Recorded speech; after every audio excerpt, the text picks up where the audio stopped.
propose de faire un petit tour dans la tradition des icônes qui nous viennent des églises d'Orient. C'est important de rappeler le contexte. Tout de suite après la résurrection du Christ, quand l'Église s'est formée, s'est posé la question, est-ce qu'on a le droit ou pas de faire des images, puisque dans la tradition biblique, il y avait un interdit des images depuis Moïse. Et ça a été en grande discussion et en débat dans l'Église pendant au moins 400 ans.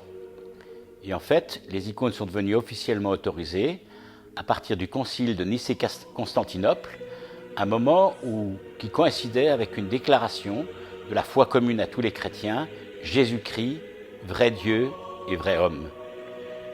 Et donc, parce qu'il était homme, dans son humanité, on pouvait le représenter, et parce qu'il était Dieu, il ne fallait pas faire n'importe quelle image.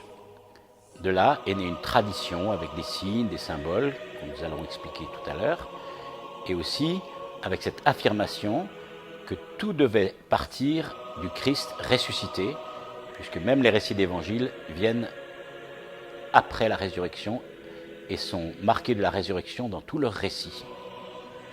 Pour vous présenter justement les manières de lire une icône, puisque vous savez que l'iconographe, il s'appelle iconographe, c'est-à-dire qui écrit, c'est pas un peintre. L'iconographe, il va mettre son art au service de la foi et de la théologie de l'Église à partir de tous ces symboles très importants. Et je vais vous les expliquer à partir de ce portrait du Christ. Voilà. Alors, d'abord, il y a des questions de forme géométrique. Dans un tableau, vous mettez un cadre, habituellement, après l'avoir réalisé. Dans l'icône, le cadre, il fait partie de la symbolique. En effet, le cadre, il nous propose un quadrilatère, et le chiffre 4, et le quadrilatère est lié à tout le monde créé. Il y a 4 éléments, l'air, le feu, l'eau et la terre. Il a les 4 points cardinaux. Et donc le quadrilatère, quand vous allez le tracer, vous partez, 90% des gens partent d'un angle, ils tracent un tiret qui les arrête pour changer de direction et former le quadrilatère. Nous sommes donc dans un monde fini, le monde créé. C'est la création qui est symbolisée par ce chiffre. Ce cadre, il est aussi une fenêtre ouverte sur le Christ et au-delà de son apparence humaine, du mystère de sa divinité, puisqu'il est défini comme vrai Dieu et vrai homme. Et alors on a une deuxième figure géométrique très importante, c'est le cercle. Le cercle, il n'y a pas de début et de fin, on peut le commencer n'importe où, et le cercle, il est sans début et sans fin, comme Dieu qui est sans début et sans fin. Et puis, d'autre part, tous les points d'un cercle sont à la même distance du centre. Ils sont tous égaux par rapport au centre, et donc, à la fois c'est divin, il est infini, mais il est un Dieu un. Encore que pas tout à fait, puisque pour nous les chrétiens, Dieu, il est trinitaire. Et donc, on va avoir, chaque fois qu'on représente un visage sur une icône, on va se servir des 3 cercles, Père, Fils et Saint-Esprit. Le premier cercle, c'est ce qu'on appelle l'auréole, qui est le symbole de la lumière que Dieu projette sur la personne représentée. Il ne s'agit pas de l'aura, comme disent certaines traditions qui viennent de l'Orient, de la personne, c'est la lumière de Dieu. C'est pour ça qu'on a toujours une teinte très lumineuse, et parfois même sur les icônes, c'est fait avec de la feuille d'or. Pour le Christ, en plus, bien sûr, il y a la croix qui se dessine dans cette auréole. C'est le cercle Dieu le Père. Le deuxième cercle, ça va être le volume du visage de la personne, en l'occurrence ici du Christ. Ce visage, c'est donc la définition du Christ, Fils de Dieu, vrai homme. Et puis, il y a un troisième cercle qui peut-être est moins visible, et pourtant il est bien là. Et ce troisième cercle, le Père, le Fils, ça va être celui du Saint-Esprit. Et ce cercle, il s'inscrit en englobant le front, les yeux et le nez, la partie la plus lumineuse du visage. Le front, parce que l'Esprit Saint ouvre notre intelligence et la compréhension, les yeux, parce qu'ils nous disent l'intériorité de la personne, l'âme qui l'habite. Vous savez que quand on veut parler à quelqu'un et qu'on veut être sûr qu'on est dans la vérité pour parler, on lui dit « regarde-moi bien dans les yeux ». Et enfin le nez, parce que c'est le souffle, le lieu de la respiration. Et nous avons tous une respiration qui nous vient comme un souffle de vie, le souffle de Dieu, le souffle de l'Esprit. Voilà. Après, il y a aussi des symboles très particuliers qu'on peut voir dans cette icône, c'est que tous les visages, mais aussi tous les membres du corps humain, lorsqu'ils sont visibles hors des vêtements, ils vont partir de cette couleur terre qui est là. Parce que Adama, le premier homme, il est tiré de la terre. Une manière de nous dire, dès le départ de la Bible, que l'homme, il dépend de la création tout entière, il est lié à elle, inséparable, et que sans elle, il ne peut pas vivre, et sans la respecter, il se met en danger. Parti de cette lumière terre, on va petit à petit apporter de la lumière, car jamais on ne met d'ombre sur une icône. On part toujours des couleurs les plus sombres pour pouvoir après apporter la lumière. Parce que l'homme est appelé à passer des ténèbres de la mort et du péché à la lumière de Dieu. Et donc, petit à petit, par couches successives, on va éclairer ce visage. La lumière ne vient donc ni de la droite ni de la gauche, comme s'il y avait une fenêtre d'un côté ou une lampe allumée ou une bougie. Il vient directement du centre même du visage. Il monte à la surface de la tête du personnage, du Christ notamment, pour particulièrement. Et donc, cette lumière, elle est aussi très importante pour le fond. Quand on va voir des icônes, il n'y aura jamais des ciels bleus avec des nuages, il y aura toujours une teinte jaune d'or qui dit aussi qu'on est dans la lumière de la révélation. Fenêtre ouverte sur le mystère de Dieu et du Christ, qui est à la fois vrai homme, bien représenté comme un humain, mais en même temps vrai Dieu, au-delà des apparences visibles. Nous avons, avec les icônes, ouvert une fenêtre sur le mystère de Dieu. Avec le visage du Christ, nous avons vu les 3 cercles du divin qui permettent de construire tous les visages dans les icônes et qui évoquent la présence du Dieu trinitaire en chaque être vivant. Là, nous voyons une des expressions de l'icône de la Trinité, dont la plus célèbre est celle d'Andrei Roublev, et vous pouvez constater que les 3 personnages sont non seulement identiques, mais s'inscrivent dans un seul et même cercle. L'unité en 3 personnes, c'est toujours la Trinité dont il est question, avec au centre la coupe du sacrifice et au-dessus l'arbre de Mambré, là où Abraham a rencontré les 3 anges qui étaient la préfiguration pour les chrétiens de la Trinité. Vous avez donc compris que dans toutes les scènes évangéliques ou de vie de saint que va représenter l'iconographe, il ne va pas chercher à exprimer son sentiment, ni sa manière de voir les choses. Il va essayer de dire la foi et la théologie de l'Église et être le plus près possible du texte évangélique. Vous avez sous les yeux l'Annonciation. Vous voyez la Vierge Marie qui est devant un trône qui nous dit la dignité qui va être la sienne en acceptant d'être la mère de Jésus. Et en face d'elle, l'ange qui vient d'arriver du ciel et qui tend la main pour la bénir. Cet ange tient en main un grand bâton. Ce grand bâton, ça veut dire qu'il est plénipotentiaire. Et en effet, à l'époque des empires romains et byzantins, quand l'empereur voulait envoyer quelqu'un comme délégué à un bout du pays, il confiait toujours un bâton pour dire qu'il parlait en son nom. Et donc là, c'est pour nous dire que l'ange est plénipotentiaire, c'est-à-dire envoyé avec les pleins pouvoirs au nom de Dieu. Au-dessus de Marie, nous voyons dans le ciel un demi-cercle qui nous dit donc la présence de Dieu, avec un rayon qui descend sur Marie, et on voit l'Esprit Saint sous forme d'une colombe.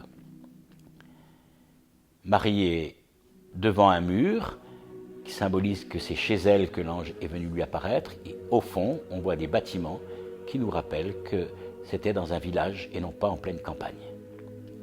On ne va pas en dire plus sur cette icône, si ce n'est que Marie est dans une position très droite parce qu'elle est solide dans la foi. Sa main nous dit son consentement et son autre main tient un petit fuseau parce que dans la tradition d'un évangile dit apocryphe, on disait que Marie faisait partie des jeunes filles qui avaient été choisies pour tisser le grand rideau qui fermait le Saint des Saints dans le temple, ce rideau qui s'est déchiré à la mort du Christ.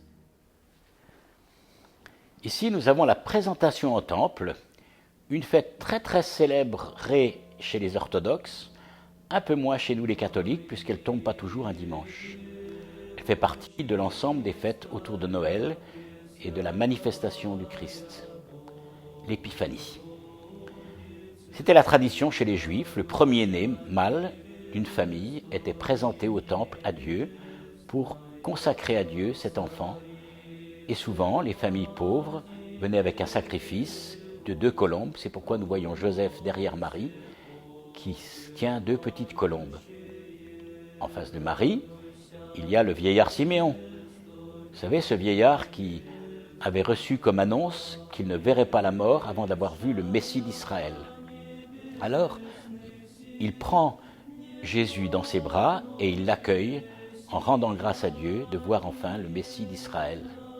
Et il dit cette très belle prière, « Maintenant tu peux te laisser ton serviteur s'en aller en paix selon ta parole, car mes yeux ont vu ton salut, que tu as révélé à la face des peuples, lumière pour les nations et joie d'Israël, ton peuple. » Derrière lui, la prophétesse Anne, qui tient justement un parchemin avec une partie de la prière de Siméon. Vous remarquez que Jésus n'est pas présenté comme un bébé. Il est représenté assis, avec un vêtement blanc lumineux, comme s'il était déjà dans sa gloire, et avec la main qui bénit. Et il est juste au-dessus de l'autel du sacrifice, où il y a la coupe. Une manière déjà de dire que Jésus va être offert en sacrifice, il sera l'agneau de Dieu qui sauve du péché du monde.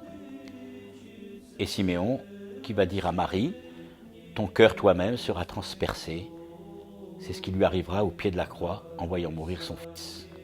Et on voit Marie avec ses 2 mains qui offre son enfant à la réponse à la déclaration de Siméon et qui finalement dit une nouvelle fois oui au destin qui lui est demandé. Elle n'a pas dit oui qu'une seule fois au début, à l'Annonciation. Tout au long de sa vie, elle va être amenée à redire oui à la situation qu'elle verra évoluer jusqu'au jour où elle retrouvera son fils au pied de la croix.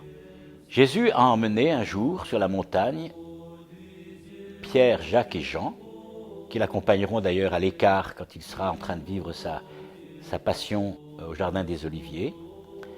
Il les emmène et là, dans la prière, il est transfiguré et il apparaît dans sa gloire comme il sera après la résurrection. Il apparaît avec Moïse et Élie de chaque côté. Et il apparaît dans ce qu'on appelle une mandorle, donc qui est le signe de sa divinité, avec 3 couleurs concentriques de bleu pour dire le Père, le Fils et le Saint-Esprit. Il est au cœur de Dieu et c'est l'apparition qui est faite aux apôtres. Les apôtres sont bouleversés et renversés par cet événement. On les voit donc au pied de la montagne tombant à la renverse, avec Saint Pierre qui s'adresse à Jésus, qui va lui dire « Il est bien que nous soyons ici ». Alors pourquoi Moïse et Élie? Parce que il nous est dit, tout au long de l'Évangile et puis de Saint Paul, que Jésus est venu accomplir les Écritures. Moïse symbolise une partie très importante des Écritures, c'est tous les livres concernant la loi, et Élie, tous les livres des prophètes, puisqu'il est le premier des grands prophètes. Donc Jésus accomplit les Écritures.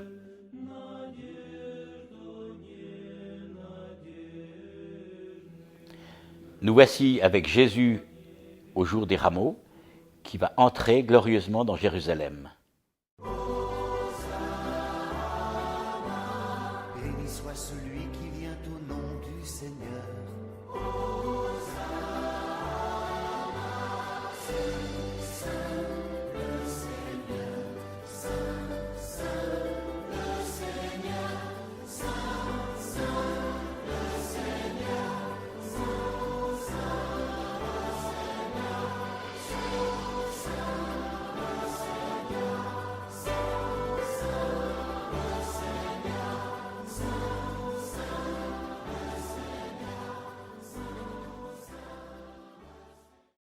Après les rameaux, nous savons que Jésus va être arrêté, qu'il y aura son procès, qu'il sera mis à mort au tombeau et qu'il ressuscitera le 3e jour. Mais dans notre Je crois en Dieu, on dit quelque chose qui n'est pas raconté dans l'Évangile, on dit « il est mort et il est descendu aux enfers ». Cette icône représente donc non pas la résurrection de Jésus, mais sa descente aux enfers. Alors les enfers dans la Bible, ce n'est pas du tout le lieu du diable, c'est le lieu de l'absence de vie, c'est le lieu du séjour des morts, c'est le lieu du silence de Dieu.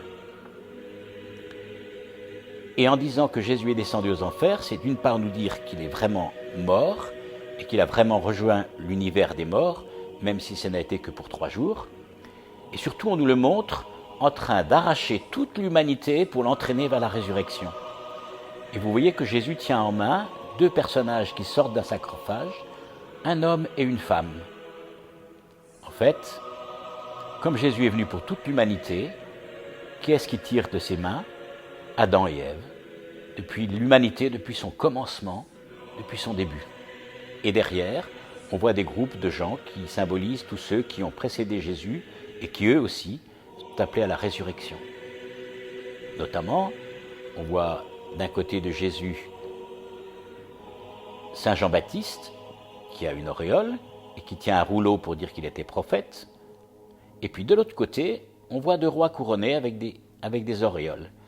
En fait, c'est David et Salomon, puisqu'on nous dit que Jésus est le Messie descendant de David. Vous avez remarqué que toutes les icônes que je vous ai présentées avaient ce fond jaune, ce fond de lumière. Donc la scène qu'on voit doit nous emmener au-delà des apparences dans le mystère de la vie du Christ.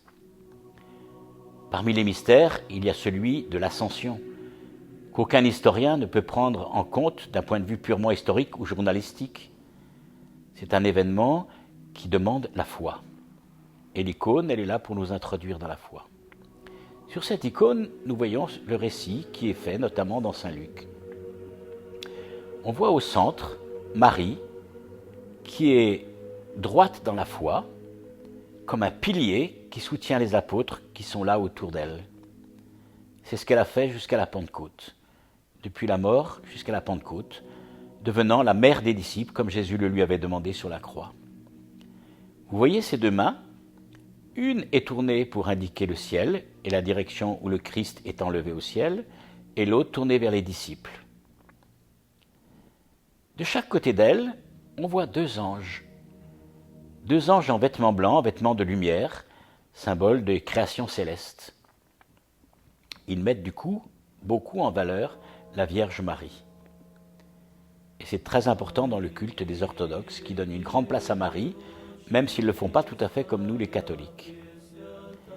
Les autres personnages qui sont les apôtres, on voit qu'ils sont un peu agités avec des mouvements variés, levés vers le ciel, s'interrogeant. Et puis alors, il y a la frontière entre le ciel et la terre, une grande ligne horizontale qui sépare les 2 univers.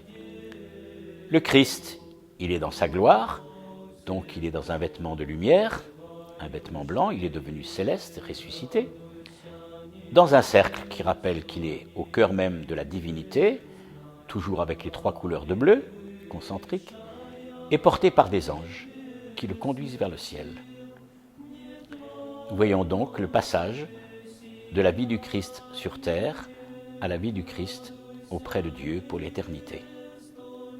Nous le savons, il a fallu du temps aux apôtres pour s'habituer à Jésus ressuscité, pour oser croire qu'il était vivant, et cela les a conduits jusqu'à ce moment où Jésus leur avait promis qu'il leur enverrait un défenseur, l'Esprit Saint.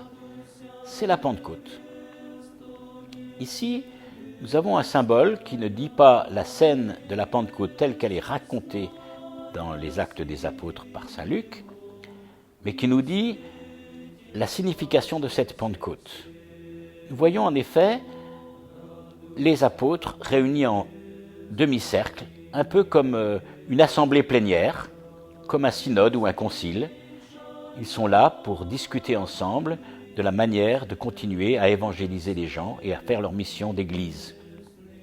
Au centre, une place vide, invisible, le Christ est là au milieu d'eux. Et au-dessus, nous voyons encore le demi-cercle, présence de Dieu, avec toujours les 3 couleurs de bleu, et puis des flammes qui vont se poser sur chacune des têtes des apôtres.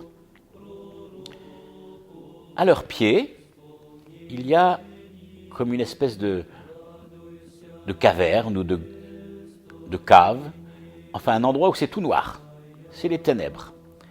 Et au milieu, il y a un roi, c'est le roi du cosmos, c'est-à-dire le roi de l'univers, qui tient un linge, et sur ce linge, il y a des rouleaux. Et ces rouleaux nous racontent l'histoire des peuples, avec leur tradition religieuse, leur foi déjà naissante, même si ce n'est pas encore celle du Christ, et leur avenir. C'est cet avenir que le roi Cosmos présente aux apôtres pour qu'ils les évangélisent, ces peuples, et qu'ils puissent avoir part aussi à la résurrection et un jour au royaume de Dieu avec toute l'humanité. Ces rouleaux ne seront pas détruits parce que les apôtres évangélisent sur un terrain où il y avait déjà des choses qui préparaient à recevoir la bonne nouvelle. Et c'est en tenant compte et en gardant l'enracinement dans ces traditions que le Christ peut devenir un Dieu incarné qui parle à tous les peuples et pas seulement à ceux qui sont héritiers de la tradition juive. C'est l'Église qui commence et au-delà de cet événement, eh bien, nous pouvons avoir toute la série des multiples icônes représentant les saints des différentes époques, jusqu'à un saint assez récent auquel le Père Gilles et moi-même sommes attachés, qui est le bienheureux Antoine Chevrier, fondateur du Prado, dont j'ai essayé de réaliser une icône. Alors il ne faut pas chercher, pour ceux qui ont déjà vu des photos du Père Chevrier, une représentation photographique. Il faut voir, comme je l'ai expliqué, une vision au-delà des apparences de l'homme pour découvrir quel était le mystère de sa communion avec le Christ, le mystère de sa foi et le mystère de sa vocation à former des prêtres saints pour être auprès des pauvres et des plus petits, comme le dit l'Évangile.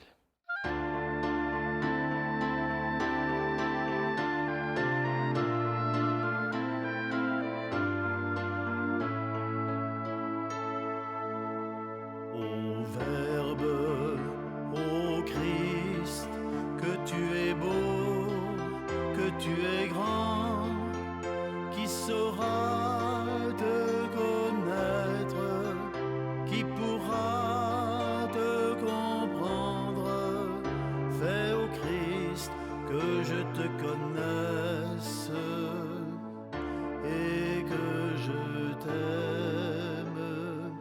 Puisque tu es la lumière, laisse venir un rayon de cette divine lumière sur ma pauvre âme, afin que je puisse te voir et te comprendre. Mets en moi une grande foi en toi, afin que toutes tes paroles soient pour moi autant de lumière qui m'éclaire et me fasse aller à toi et te suivre dans toutes les voies de la justice et de la vérité. Ô Christ, ô Verbe, tu es mon Seigneur et mon seul et unique Maître. Parle, je veux t'écouter et mettre ta parole en pratique. Je veux écouter ta divine parole, parce que je sais qu'elle vient du ciel. Je veux l'écouter, la méditer, la mettre en pratique. Parce que dans ta parole, il y a la vie, la joie, la paix et le bonheur. Parle, Seigneur, tu es mon Seigneur et mon Maître, et je ne